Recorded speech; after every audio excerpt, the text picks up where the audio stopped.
Hello! Before we get down to cinema, I would like to draw your attention to our Patreon. Regular listeners will know that these podcasts are supported by Quad, our home cinema in Derby, UK. But as Quad is a charity, we want to make Cinelit as self-sustainable as possible. So, to that end, we have set up a two-tier way in which you can support Cinelit. For our 35mm Cine fans, you'll get a bonus additional episode each month where we will be deep diving into an area of cinema that will be exclusive to Patreon subscribers for at least 6 months before it arrives like a late dinner guest on the regular feed. Plus, you get the episodes a week in advance of the main feed release. But if you want to support us and don't feel that pressing need to have the additional podcast each month, but still want that warm, satisfying feeling of being part of the Cinelit success story, then you can become an 8mm Cine fan, where you can donate and get our heartfelt thanks. Head over to the Patreon page and subscribe if you can. However, we know that times are hard at the moment, so please do not feel you need to subscribe if you are not able. We'll still be putting out new, free-to-listen-to episodes on a regular basis throughout the year. Now let's get back to your regular scheduled broadcast.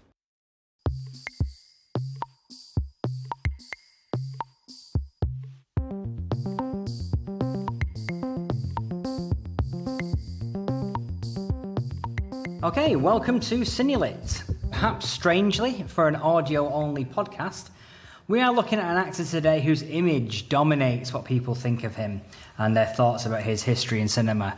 We are looking at the actor James Dean, whose 3 films were released in a 2-year period, only one of which he lived to see. My name is Adam Marsh, and I'm joined by my co-host Rebecca Taylor. How are you, Rebecca? I'm good, thank you. Hi, everyone. Cool, and we're also joined by Cinelit's resident expert, Daryl Buxton. How are you, Daryl? Yeah, good, thanks, Adam. Nice to be back, and looking forward to chatting about someone who maybe wasn't a great actor, but is certainly a movie icon. Definitely, the image of him dominates. Most people could tell you what he looks like, but I'm not sure most people could tell you what he sounds like. Do we think that's fair? Yeah, Would my mum? I wonder how many people have even seen the 3 movies that we're going to talk about. Yeah. I think you can be a James Dean fan without necessarily having seen any of his films. I think the idea of having a poster of him up on your wall or something is enough sometimes, you know. I think with him, definitely. I mean, one of the things that struck me as I was rewatching 2 of these movies and watching for the first time one of these movies was they're all in colour. And my images of James Dean, whenever I think of James Dean, is a black and white, moody photo. Yeah, looking cool. Looking cool, yeah, with a cigarette in his mouth, or like leaning up against the wall, something cool, but in black and white. And seeing him in colour was strange. I'll be honest. I always forget that they're in colour, particularly Rebel Without a Cause. For some reason, I always think Rebel Without a Cause is a black and white movie, but it's not. Yeah, for me, I always think as well in pop culture, like obviously with Rebel Without a Cause, the tearing me apart scene, that's sort of obviously been spoofed as the most obvious is in Room, but yeah. But yeah, I agree. I think the image of James Dean is probably more powerful than his performances. Yeah, so we had 3 movies: East of Eden, 1955, Rebel Without a Cause, 1955, and Giant, 1956. All 3 were made in a relatively quick period. Giant took a year in the edit suite because the director of that movie is quite a meticulous editor, and he spent a year editing it. So that came out the following year. So it meant that James Dean, after he passed, was nominated for an Oscar in the 2 years after he died. I think he's the only actor that's happened to. He's the only actor to be nominated posthumously for 2 different films. Yeah, but in 2 different years as well, which is remarkable. So where should we start? Again, chronologically, it's kind of difficult because they were both made in 1955, but the first one that was released and made was East of Eden, Eli Kazan movie. And wasn't that the only film that James Dean had seen? Yeah, that's the only one of the 3 that he actually was still alive to actually see all the way through. He might have seen rushes and things like that from the other 2, but he never saw a complete edit of the other 2 films. He just finished doing On the Waterfront with Marlon Brando, another Strasbourg actor, but also A Streetcar Named Desire as well, which we covered in another podcast. That's right, yeah. So he'd done a couple of films with Brando, and he was a director that liked working with those quote unquote method actors coming from the, like as you just said, from the Lee Strasberg school of acting. Brando being probably the most famous / successful of that crop, and Dean was in that mold. Whether he was fully in that mold or just enamored with Brando, I guess is one of those questions that's always asked about, always queried about his performances. Is he just copying Brando? Well, he'd studied under Strasberg as well, but maybe he'd had exactly the same education and training as Brando. Yeah, maybe. And, perhaps it was there was this element of the actor's studio that people came out of this mould sort of thing. So it wasn't Brando; they were all acting like Lee Strasberg. That's what it was. Even Brando.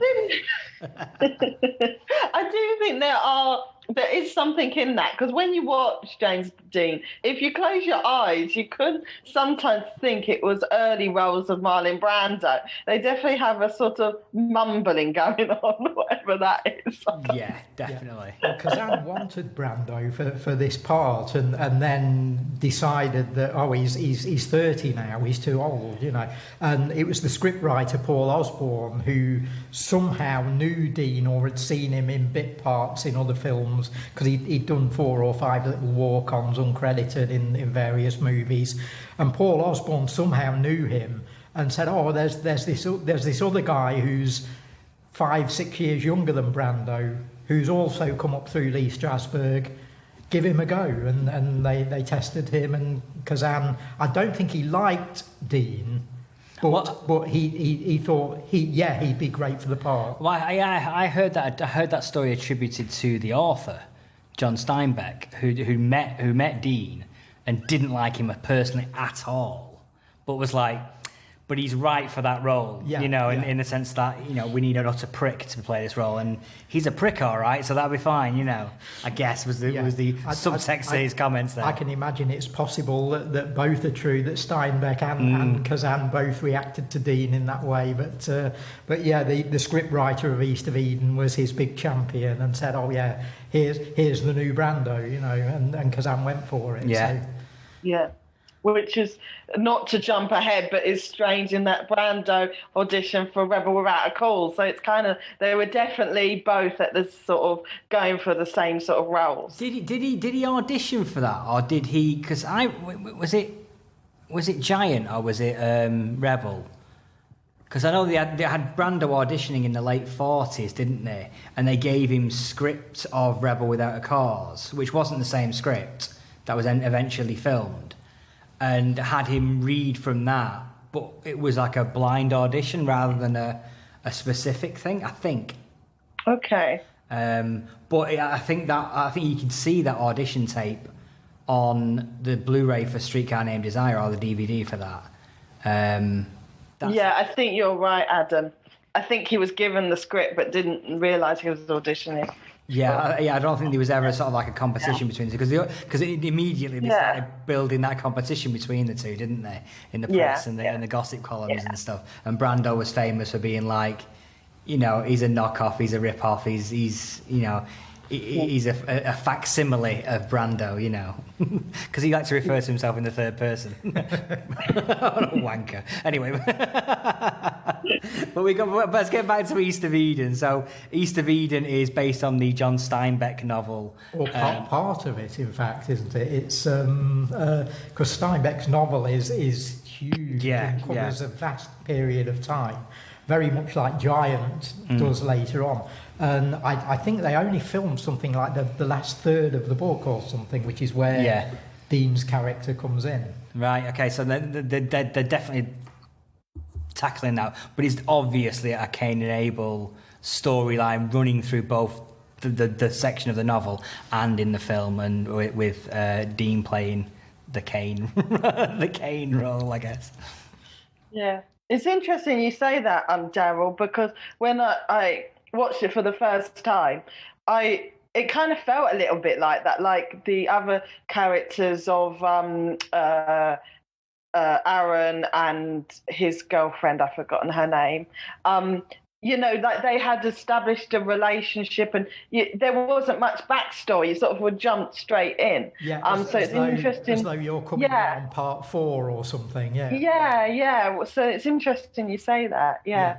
And the novel and the film are set in Salinas in California, which is where Steinbeck was born. So it was territory that he was doing the classic author thing, write what you know. Yeah.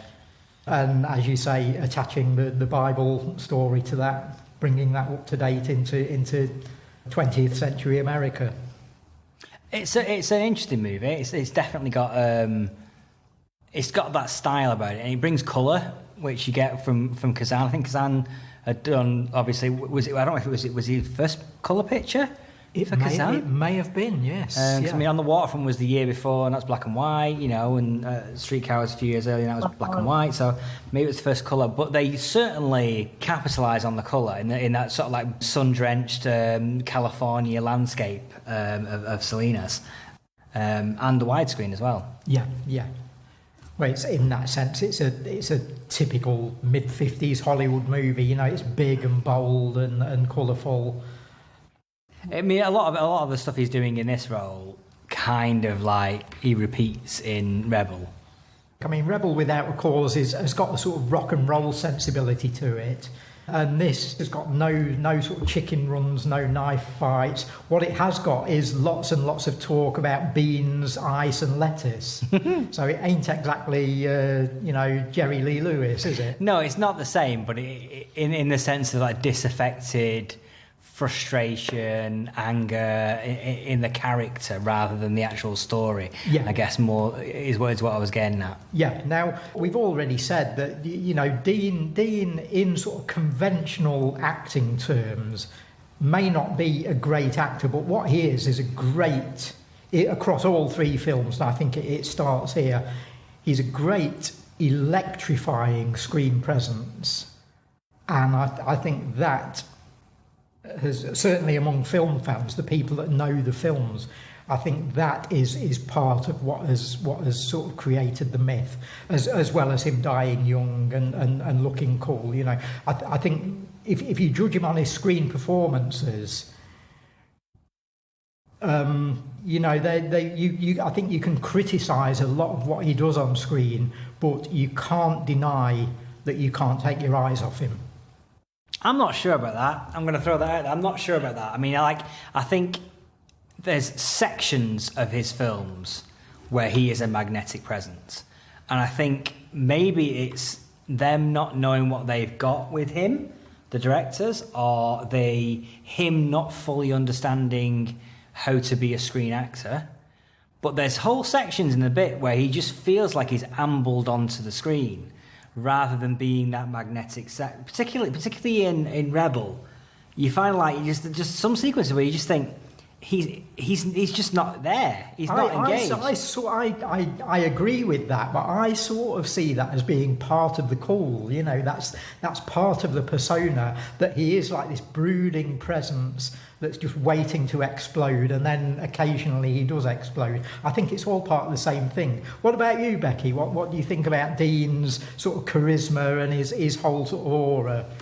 Yeah, it's interesting because I think I'm more lean towards Adam, in the sense of I'm more curious on whether he's more being himself as James Dean, an actor, than a character, because there's obviously a theme throughout all 3 of his movies of a vulnerability and a sort of being an outcast, being an outsider, but in a vulnerable kind of way, in a way that he wants acceptance, he wants to be part of the crowd. And I don't know if that's deliberate or not. And obviously we didn't have the opportunity to see if he grew out of that typecast of being the sort of vulnerable character. But I'm curious to know whether that is actually him, or if actually he's a better actor than I thought, and that was part of the plan and part of the process.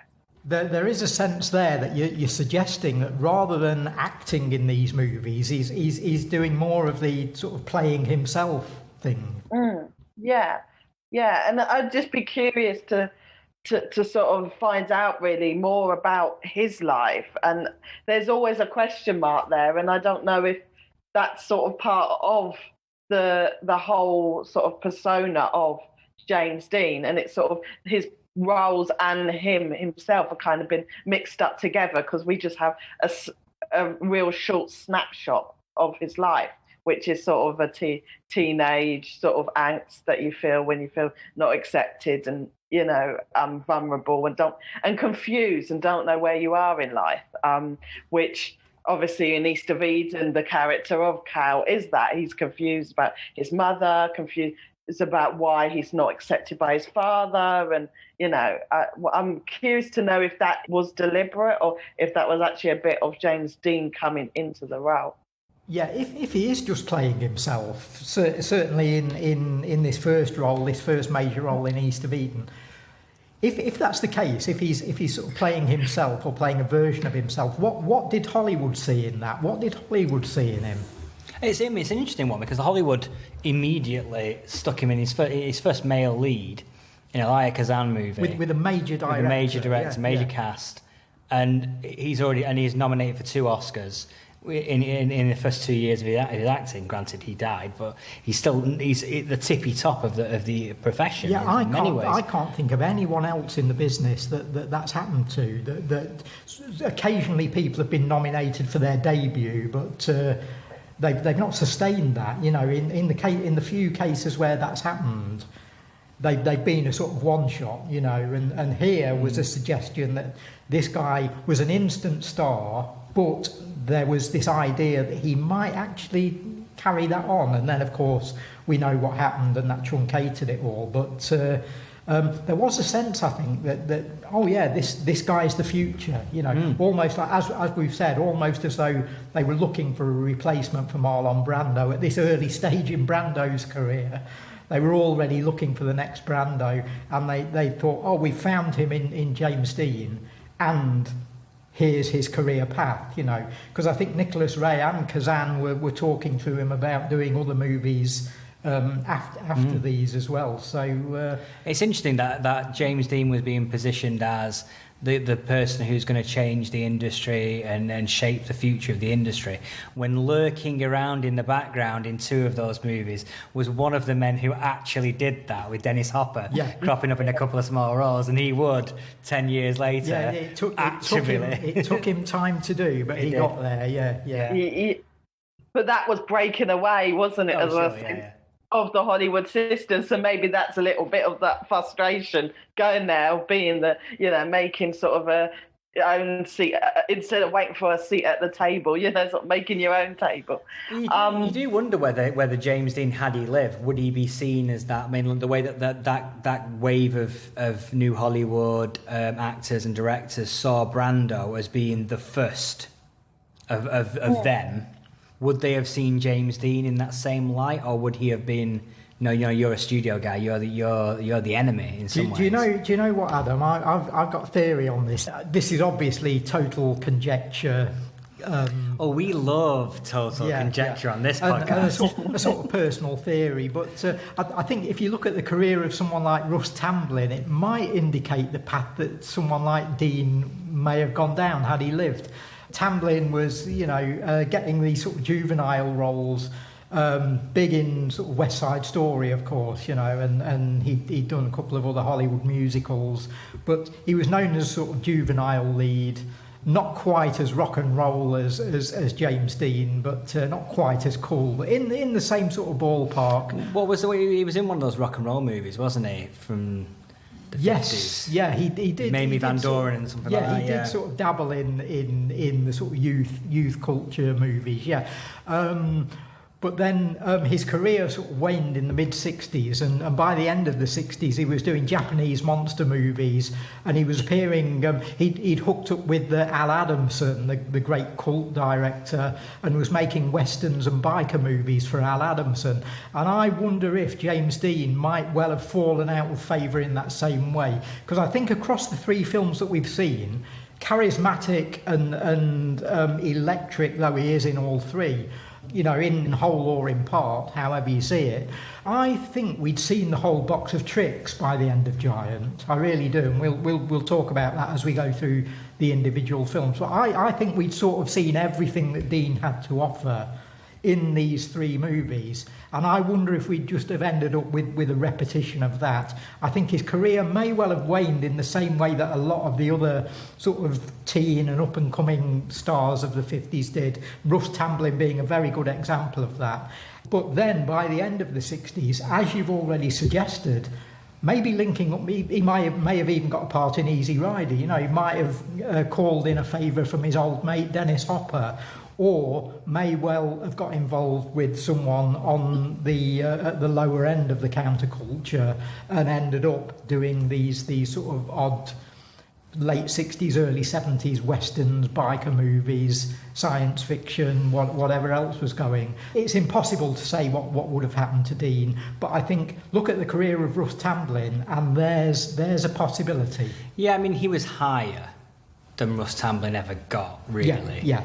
And high out the gate. So you think maybe he would have hung around longer. The name would have carried some sort of cachet through any problem period. And judging from his first three films, directors picked him.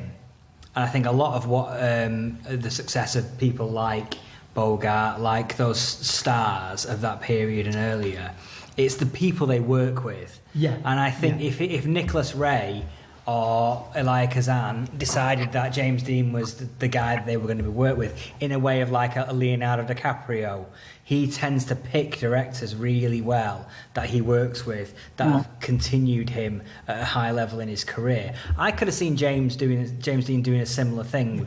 Having said that, though, Kazan and Ray didn't really last all that much longer. They fell out of favour too, so their influence and their support might not have meant all that much by about 1965. And as I say, Dean's particular shtick may well have fallen out of fashion too. What we've got here is the new Monty Clift, the new Marlon Brando. Well, who wanted that in 1965, 66? Mm-hmm. So, there is that to consider as well, I think. Yeah. Obviously, he's known for his juvenile, delinquent, troubled, confused teens roles, which was a relatively new thing in cinema, full stop. The idea of a teenager in cinema, I mean, I guess, The Wild One, things like that had ushered in that teens on screen kind of. Yeah. Well, I mean, in classic Hollywood fashion, of course, he's 23, 24 years old. Of course, so he's a teen in his mid-20s, but then aren't they all, But Becky mentioned earlier the classic "They're Tearing Me Apart" scene from Rebel Without a Cause, and I think James Dean sort of does a version of that in all three of these films. There's a couple in East of Eden, I think, and Kazan gave him his head as well. He was brave enough to give this kid a bit of on-screen leeway, and there's the scene in the bean field where Dean gets to sort of dance and sort of cavort around. And then there's a scene where he's sort of arguing with his father as well, and he gets to sort of really emote and do all of the sort of stuff that he's learned from Lee Strasberg, and that must have been great. Really, that must have felt so sort of free and great for him to be able to do something like that while Hollywood cameras were rolling and pointing at him. And not many actors were given that sort of freedom. You do wonder whether that would have spoiled him. Come the fourth movie when he gets like a William Wyler or someone like a Billy Wilder or someone like that coming on going, actually no, just do it the way it's in the script, James. Just do it in the script. He's not going to be working for Alfred Hitchcock. Exactly. He's not going to be that rigid structure. But I mean, the extraordinary scene in East of Eden, I think, is the one where, because the whole point is that the Cain and Abel type characters find out that their mother's alive. They believe that their mother's been dead for years. They find out that she's alive, but that she's got a rather sort of insalubrious sort of lifestyle. And after he's had this sort of traumatic visit to his mother, he does what a rebel character would do. He sort of hitches a free ride on the roof of a train carriage And then, and this apparently wasn't scripted, because Anne just said, do whatever you feel. He sort of wraps himself up in his clothing and sort of curls into a sort of fetal-like position.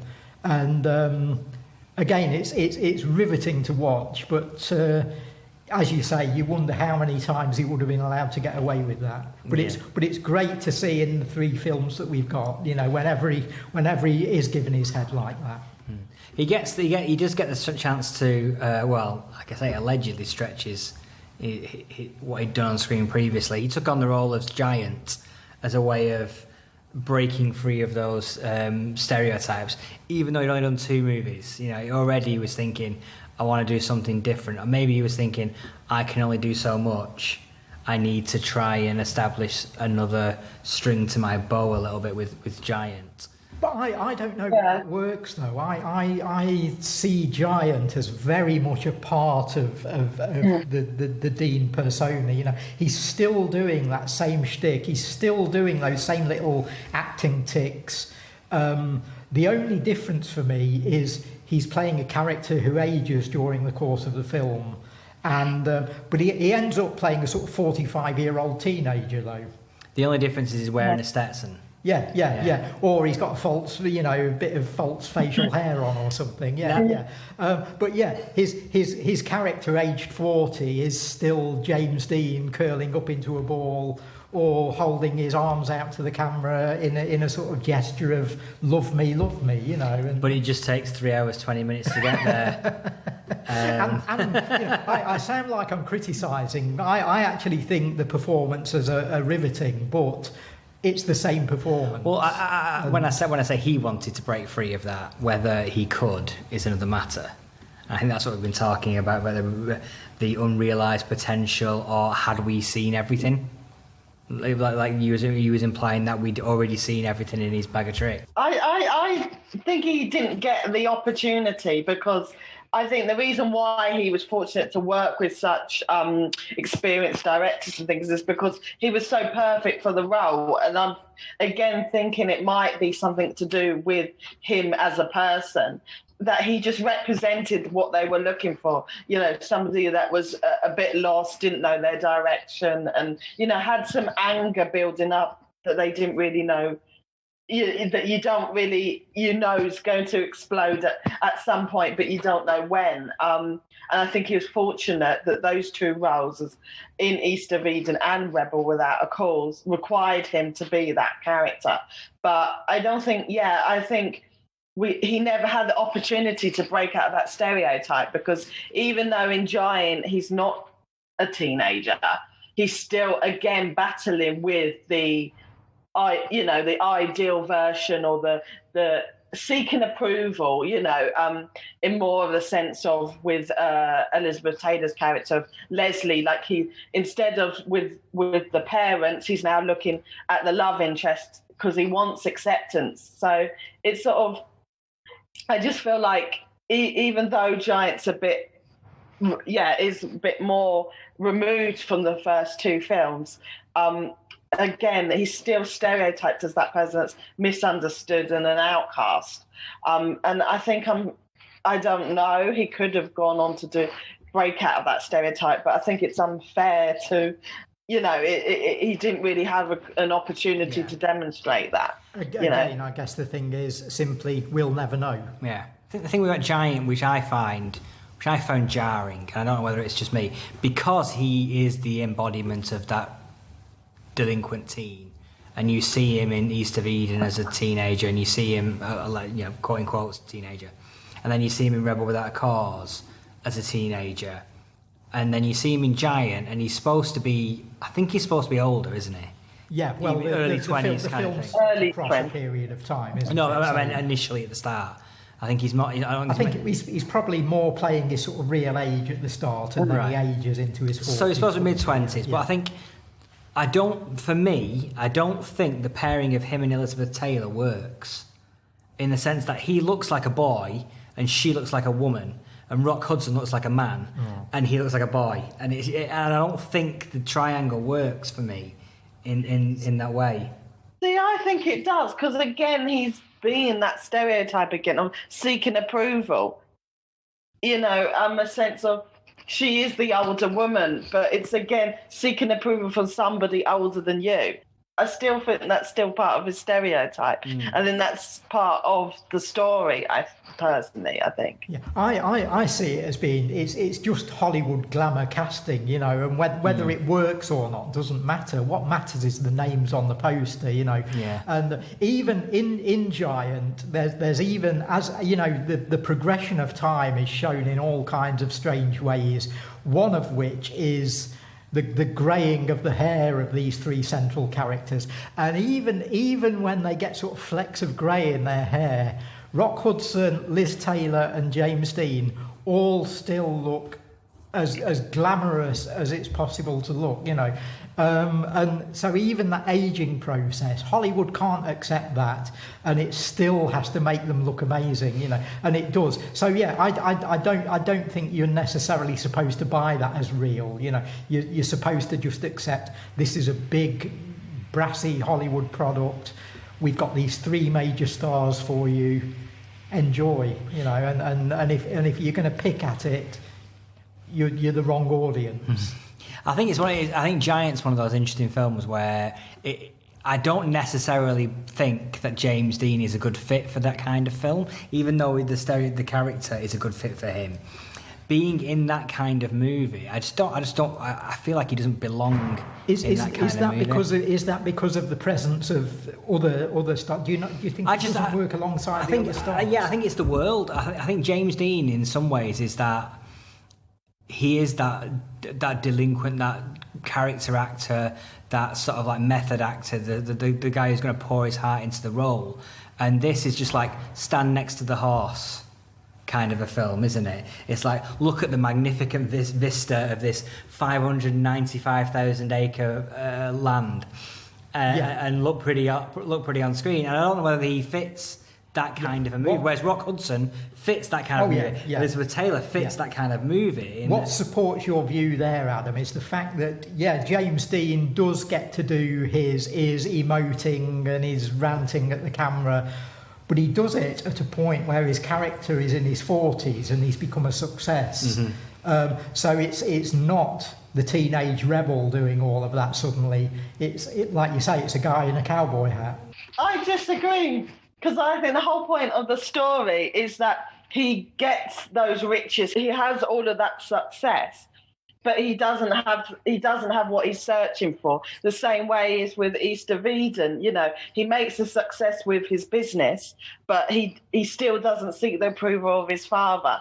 So I disagree. I think with Giant, he's still seeking for what he truly wants, and he thought it was money, and then it turns out it isn't. And again, it's sort of seeking that approval, seeking something that you might not necessarily know that you want, but you're trying to find out what you truly want.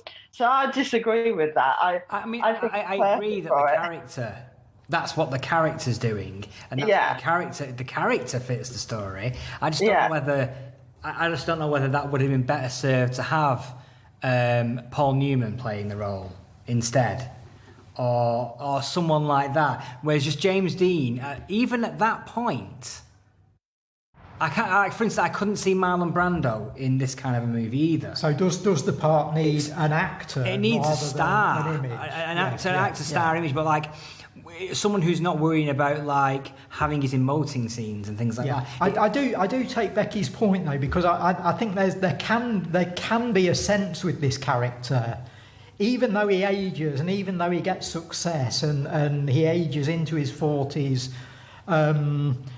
There is this sense that he remains a sort of man-boy sort of character, and that there will always be these sort of tantrums and so on when things don't go his way. And in that sense, Dean's the perfect actor to play that part. So I think there are arguments on both sides. I think maybe it's just the scale of the picture. I just don't. I think he feels uncomfortable. You think he's overwhelmed by that? I don't know. It's overwhelmed, but it's like a jigsaw with the wrong piece put in there, and it fits. It fits. The piece actually fits, but it's not part of the picture. It's a piece from another jigsaw. It's like it's been wedged in. I disagree. I think, yeah. But then again, I wasn't a big fan of that film. I think if Paul Newman done it, it would be, you'd think to yourself, just move on. Because Paul Newman's just so perfect. I'm sorry, I meant more of like a I meant more of a Hollywood star rather than a James Dean type, where he's coming from that school of Strasbourg method acting. I think more of a traditional Hollywood actor.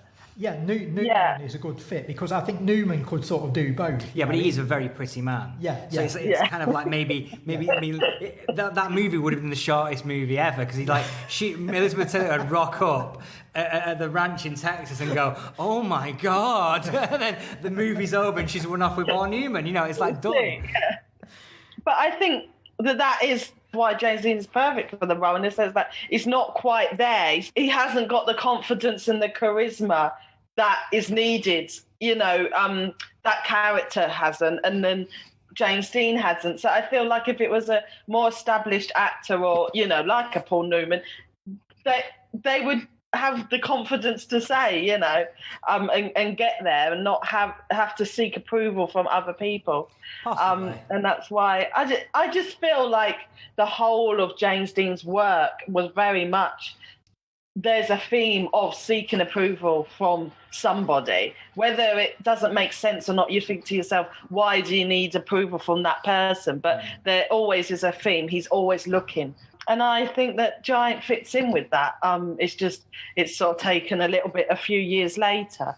But yeah, I disagree. As you know, it's one of my favourite films. So I think it's quite hard for me to find fault in it. It's a good film because it can be your favourite film and it's 3 hours 20 minutes. So it's like somebody else's 4 favourite films all crammed together in one, isn't it? Yeah, but isn't it, in that sense, it really does anticipate, Dallas and Dynasty from 25 years later, doesn't it? It does, and also in some ways it's very much rooted in that 50s epic of Hollywood cinema. Yeah, it's like we've got the biggest canvas we can possibly get. Oh yeah, well, CinemaScope's just come in, and the length of films is now starting to echo the new screen size, isn't it? So and the cast here is as stellar as it gets. So what do we think? I mean, we've talked about Dean's great sort of emotive scenes, and he gets a classic here where he delivers this big speech to an empty room. What do we think about that? Yeah, for me, I'm coming across as Mr. Negative Nelly on this movie, but it just felt like I wasn't invested in his problems. Ultimately, I didn't give a crap that he was always pining after the Leslie character throughout the movie. I just didn't care. I really didn't care, and it was just like it lost me on numerous occasions. And a 3 hour 20-minute movie, just like, you got to hold your audience for me, and he didn't. Right. So by the time I got to him emoting into an empty room, I was just like, don't care, mate. I don't care. I really don't care about your problems. For me, I took it as he thought that money and success was what he wanted, and now he's realising he's still not getting that satisfaction that he wanted, to that accomplishment. And just realisation that actually maybe it's something else he's searching for. And he thinks it's the Leslie character, but it might not be. It might be something else, I think it's the fact that he's trying to find that approval somewhere, but he doesn't even really know where that is. And yeah, like I said, I think it goes across all of the 3 films. But I do get The Giant is one of those sort of epic films in that it's sort of more done like a theatre show. You're supposed to, it has a break, intermission break and things like that, and you're supposed to sort of watch it sort of as in parts, so it can be. But it's funny you mentioned that, didn't you, Darryl, earlier on, that it does require 3 sittings in some way to get the best out of it. But because it anticipated episodic soap opera TV of the 80s, you can watch it like that. You can watch 45 minutes at a time in the way that you watch 3 episodes of Dallas. And similar when we were talking about David Lean on the David Lean podcast, and we talked about audiences knowing the story. this was a massively popular book as well. Yeah. It sold over like 50 million copies by the time this screen adaptation was and again, coming out. people would have read the novel in chapters, so you can watch the film. Yeah, and they would have been familiar with it as well. Yeah. So they would have been like knowing the ebb and flow of the storyline better than me approaching it with cold eyes. We've not spoken too much about Rebel Without a Cause yet. And arguably that's the one that most people would have seen of his career, and it's certainly the one that it's got the best title for a start, Rebel Without a Cause, to the point where it was Warner Brothers who put it out. Warner Brothers bought the title of a book called Rebel Without a Cause inside the mind of a violent criminal or something like that, and it had nothing to do with the story they put in. They solely bought the book so they could have the title. Yeah. Were you saying earlier that Brando was involved with a project under this title? That ended up being nothing like the film that we know. Yeah, they bought it in the 40s and had been kicking it around for a few years. And Brando read some of that as I think it was like a mood pieces for him, for like a blind audition sort of thing, where you just read stuff and to get what he looked like on screen, I guess. But yeah, I don't think he was ever auditioning for the actual film. But it's an interesting movie, yeah, I think. Yeah. And what is interesting about it, I think, is that not only have you got James Dean as a sort of disaffected youth, but you've got two others. You've got Natalie Wood and Sal Mineo as well. I think Natalie Wood in this movie was far better than I remembered it when I was watching it. Because particularly in that first 30 minutes of that movie, she's horrible. She's a proper horrible, spoiled kid. And she nails that perfectly. Yeah. But then still manages to turn it around in the second half when she becomes more sympathetic and more likeable. Oh yeah, she's got a real character arc, I think. And Dean probably hasn't, and Sal Mineo probably hasn't. But all three central characters here get to do a James Dean. They all have their James Dean moments, and he's it's that old gag about Ringo Starr not being the best drummer in the Beatles. He might not be the best James Dean in Rebel Without a Cause. Yeah, I mean, talking about story arc, Sal Mineo's character story arc, when you start off by killing puppies. Yeah. There's not much of an arc to go on, is there? In the police station, screams out, "Nobody can help me!" And Dean's on the sidelines thinking, "Why didn't my agent make sure I got that line?" Yeah, but there's no story arc for him. But James Dean, I must admit that first, there's not many actors in the history of cinema that can do drunk acting very well. And I think he nails it. He absolutely nails drunk acting in that first 10 minutes. It's a real sort of and the fact that it's in the first 10 minutes of the movie, I think it's 18 minutes all in that police station. It's a real statement, isn't it, at the start of the film? Look at this guy. Look at how good he is acting. It's a showcase. It's absolutely a showcase, and then it gets into the fairly prosaic storyline that we follow up with, like teen rebellion and chicken runs and things like that.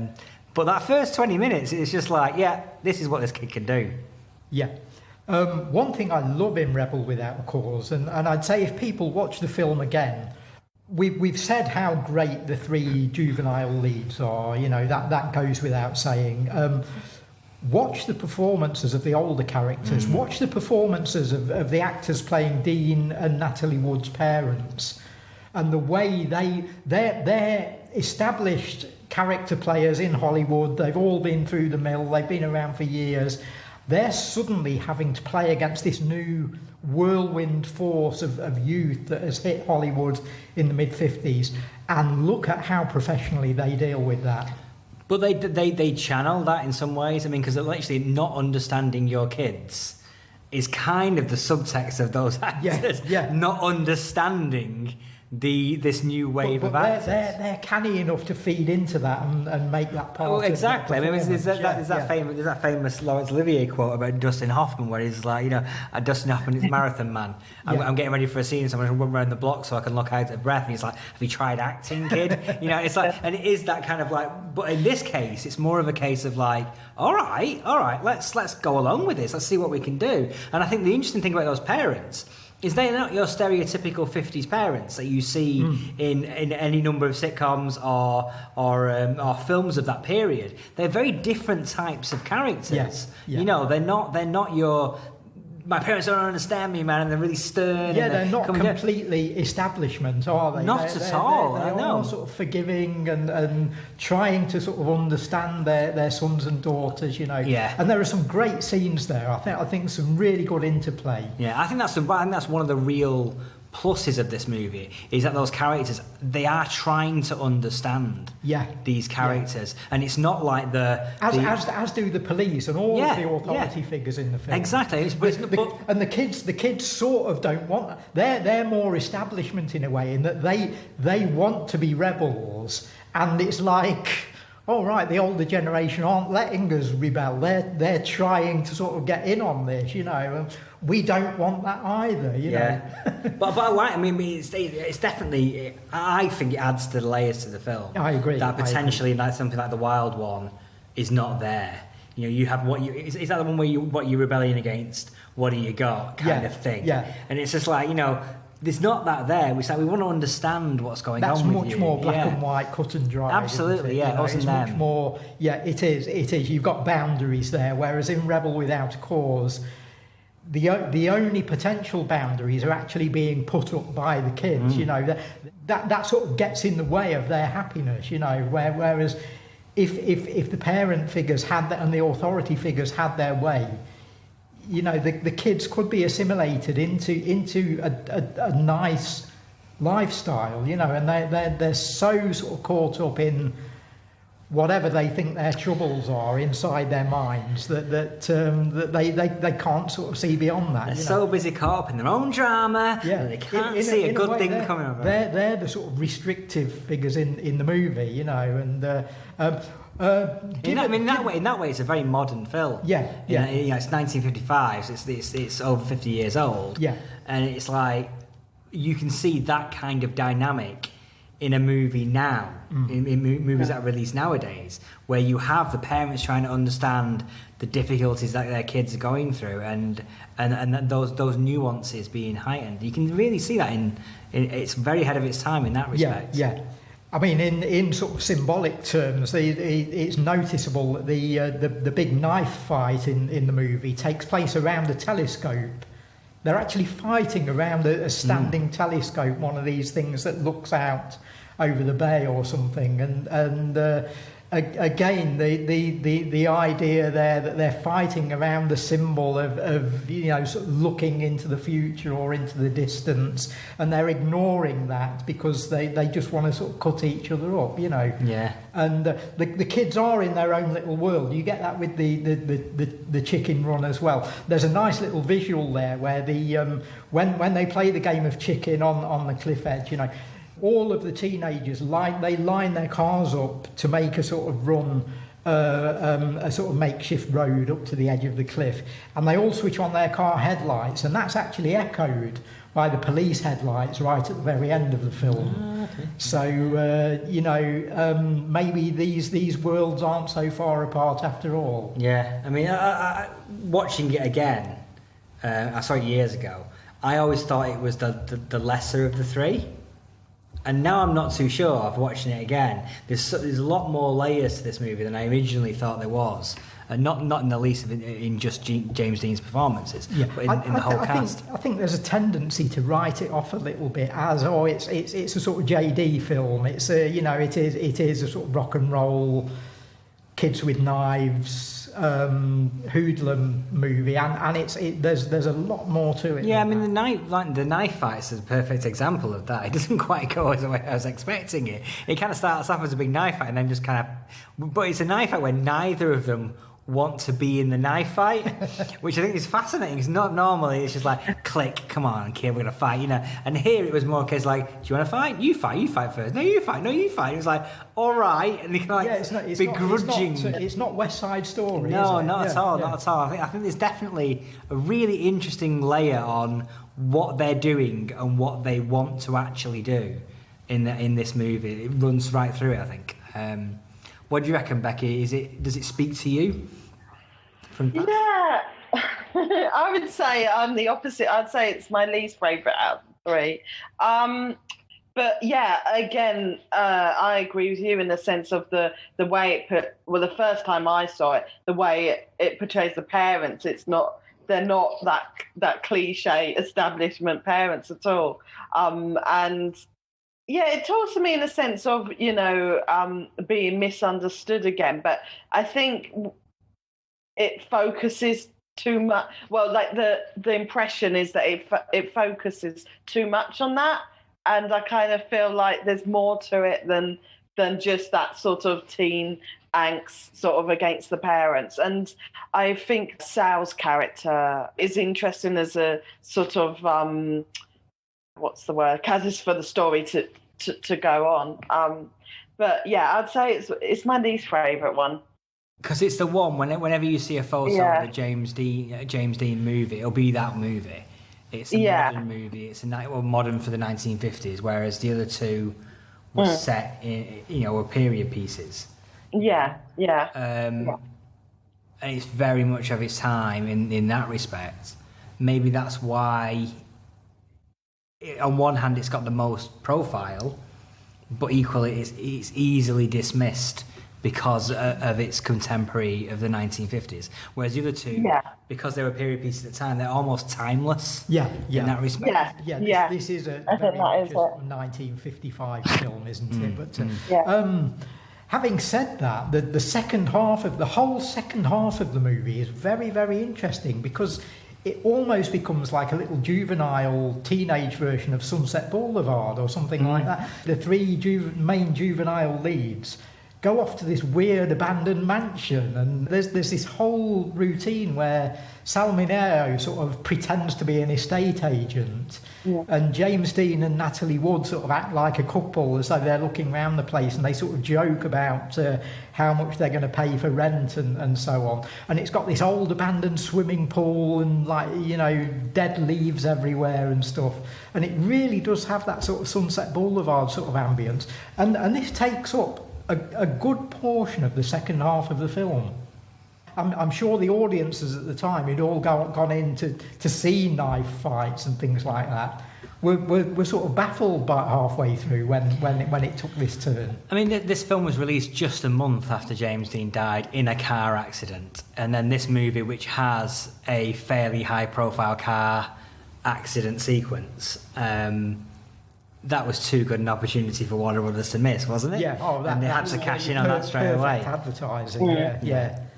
Sick, really, but so ultimately, when's that ever stopped Hollywood? Well, they had to release it at some point, I guess. And more people saw it, I guess, because of that. Do you think that the audience is going in there? Were going in there to see knife fights and car accidents, or were they going in there to see James Dean's last movie? What they thought was James Dean's last movie. So this, one of them they delivered in spades. Yeah. The stuff we were talking about earlier about this sort of merging of the worlds of the parents and the kids. I've just compared the film to Sunset Boulevard. I think there's a film made, it was in production around this same time, and it came out in 1956. Don Siegel's Invasion of the Body Snatchers, and I think there are elements of that here, in that the kids are given the choice that they can either continue their sort of rebellious lifestyle, or they can just give in and accept the things that their parents are saying to them. They're in the same position as the characters in Invasion of the Body Snatchers, where, okay, you don't necessarily want to give in to the aliens, but to do so might not actually be all that bad. You'd be the same as everyone else. You'd be living in your little box house, getting up at the same time every day and so on. And there is that sense in Rebel Without a Cause with that whole issue that we discussed earlier. I mean, do they? I mean, they do give in at the end. Is that Hollywood's? So that's revenge on the kids. That's like the terrible version of Invasion of the Body Snatchers. Then it's like the aliens win at the end. Yeah. That's Hollywood. Kids. I agree. Yeah. What do we think about the title Rebel Without a Cause? Who is the rebel? Because I think there are a few possible answers to that. I think most of the cast of Rebels Without Causes aren't they? They're all rebelling in many different ways, particularly on the key cast. Yeah. I think it's the same as what I was saying before about a sense of rebelling, but not 100% sure what you're rebelling against or what you want from that. You know, it's just that sort of that adolescent age. You just are slightly angry, but you don't really know why. You know, like maybe it's a hormone thing, or you know, I think it's a part of finding yourself that you just feel like nobody understands, and you don't really know either what you're looking for, what you want. And would you agree that describes several characters in the movie? It's not just James Dean, is it? Who feels like no. That? Well, I think the three main characters. Yeah, they're all rebels. Without a cause. Yeah. I mean, and Sal Mignot's character, Plato, was it? His character was definitely. Plato, It's almost to the point of sort of like nihilism, isn't it? His I think if you were absolutely forced to say, pick one character who this title refers to, it's him rather than Dean or Natalie Wood. Mm-hmm. But I think the fact that it applies to all three of them makes it a fantastic movie title. Mm. And I think has definitely helped its longevity. Yeah, more so than Giants and East of Eden. Well, the phrase sort of went into common parlance, didn't it? You know, and it's been parodied so often and so on. You know, and still talked about. You say that now. People who don't even know the movie know the title and the phrase, don't they? Yeah. Sort of become James Dean, and that film's become a symbol of being a teenager those years, you know. Do you know what that sort of contradicts what Adam was saying earlier? You were saying how this is the one film out of the three that maybe isn't timeless. Perhaps in that sense it is, you know. Perhaps there are always going to be rebels without a cause. I guess so. I mean, I would argue that teenagers today have causes. Do you know what I mean? The emotions are there, but they funnel those into various different causes. Activism, activism in different ways. So, yes and no, I guess. Yeah. Maybe. I think up until very recently, though, it's been a case that there have been sort of aimless sort of youth movements and aimless individuals, you know, and I think it may be a very, very modern phenomenon. Possibly. I think we might finally have reached the point where you can't use the phrase "rebel without a cause" anymore. Yeah, we rebel with too many bloody causes. That's what it'll be. Up until that point, I think it's been as timeless as East of Eden or Giant. But contradicting what I've just said there, I think the emotions behind that phrase are there. My parents don't understand me. Those kind of emotions. That'll never go away. And that'll never go away. Which makes this a timeless story. Yeah. I think with as much as the other films. I think with the timeless, with it being set in the 50s and being so much of its time in that respect, it does date it in that respect, and it requires a level of. I think it requires a level of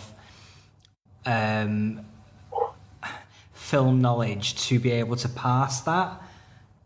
So if you was a teenager watching that now, I don't necessarily know whether they would see that much in similarity with their world.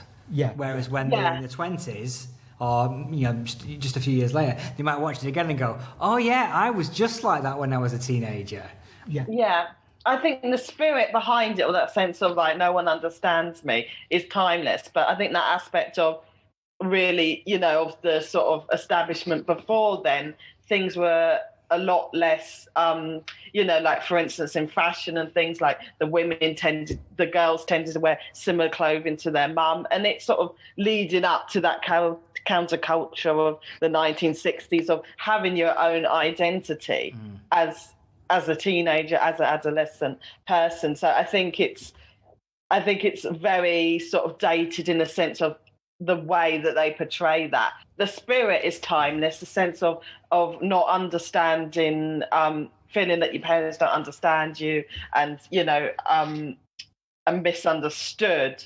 But I think that Rebel Without a Cause is very, is sort of dated in its sense of what what the causes are that you want to rebel against. And I think that it sort of represents the 1950s leading on to obviously the 1960s, where teenagers and adolescents had their own identity, where before then I think the line was a lot more blurred in the sense of with fashion and music and beliefs. And, you know, obviously leading up to the counterculture, everything changed, you know. So, yeah, I think that the film is really classic of the causes that they're rebelling against. Yeah, now we know that Steven Spielberg's just remade West Side Story. From what we've been saying there, if someone was to remake Rebel Without a Cause, should they do it as a 1955 set period piece, or could you set that story today? I think you could set the story today. I mean, you'd have to change a hell of a lot of it to make it fit Timothy bloody Chalamet, because he gets cast in everything these days. So it'll be bound to be him who's cast as James Dean in this movie. Yeah. So, but as we've been saying, though, these youth attitudes and emotions and experiences never go away, do they? No. I think in some ways, out of the three, it's the only one that you could probably remake. You could do other versions of East of Eden, I guess, where it wouldn't feel like you're remaking a James Dean thing. And same with Giant. I think you could remake Giant as a 18-part miniseries, people won't feel like they're remaking that James Dean movie. Whereas I think Rebel Without a Cause, more so than the other two, is a James Dean movie, and people would say, "Oh, they're remaking that James Dean movie. Who's going to play James Dean? Who's going to play that character?" And I think that's probably the reason why that one will get remade. But ultimately, you can take things from it without having to directly remake. I think that's the thing. Yeah. God, I hope they don't remake it. And in terms of Dean, I mean, his life and career were sort of truncated, obviously, with the terrible accident. But and we talked earlier about what might have happened to him had he lived. But have there been actors like him who we have seen sustain careers? I see a lot of James Dean in Brad Pitt, for instance. Yeah, I mean, Brad Pitt was, up until recently, hadn't had a hit. It's kind of weird, because Brad Pitt I always think of like as being an A-list actor, and then when he had that zombie movie a few years ago, it was the first of his movies to go over 100 million, and it was like where he's been the lead in it. So it was just like, there's people like that, and there's actors and actresses that come out of the gate strong and have continued on, which we talked about. I think Jennifer Lawrence fairly recently started very strong and has continued on that route as well. Yeah. So again, you think? I disagree. In some ways, they make 10 times more movies than they did back in the day, so they're going to have some flops. But she's still regarded as someone who you put in a movie and it will be in contention for Oscars if it's the right picture. You know what I mean? Yeah. But yeah, I think in some ways, is there nobody like James Dean? There isn't, in a sense, because how can you be like that? Because he died so young, you can't get a handle on who he is or who he wanted to be or who he's going to be. So it's hard to replicate that. Because as we found talking about him, there's always an air of mystery about him. As we've said, there are certain things you'll just never know. How we can speculate on how his career might have developed, how it might have stalled, how it might have blossomed. We'll just never know, and that's all part of the enigma and the attraction. And I think one thing is for certain, like Marilyn Monroe, like John Wayne, like some of those other megastars of cinema, the image of him will live on way beyond our lifetimes and way into the future. He'll still be an image of what Hollywood was in 1950s. Yeah, I mean, he died at, 24 or whatever, but he's immortal. Mm-hmm. I think it's because he represents that forever young. He'll be forever young, because he had such a short life and he only made 3 films. So we only have seen James Dean in his 20s, and that's all what we'll see. So he's going to forever be represented as somebody that is forever 20. Yeah. On that definitive statement, we're going to end the podcast there. Thank you so much for listening. We'll be back in another couple of weeks' time. I want to thank BFI and Quad. I want to thank our Patreon subscribers. If you haven't signed up for our Patreon, go ahead and check it out. We'll be back in a couple of weeks' time with another great topic, and we will see you soon. Take care.